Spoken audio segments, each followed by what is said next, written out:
There you go. So, ayan, pinaprefer na po natin yung pabalikbayan boxes ni Bebs Rosca. Punong-puno po, siksik, liglig pong ating pinamimigay. Kaya ano pa pong hinihintay natin? Follow, like, and share po. Para isa na po kayong mabigyan ng siksik, liglig na pabalikbayan. Lalagyan doon natin ng mga shoes, then bags, at maraming damit po para sa kanyang 16 years old na son at pamangkin. Lalagyan dito tayo ng bag.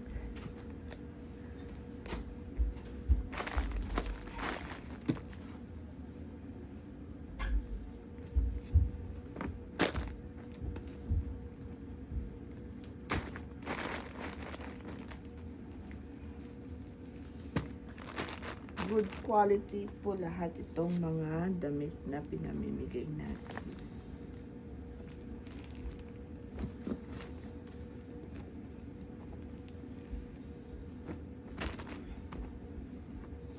Ayan, sombrero.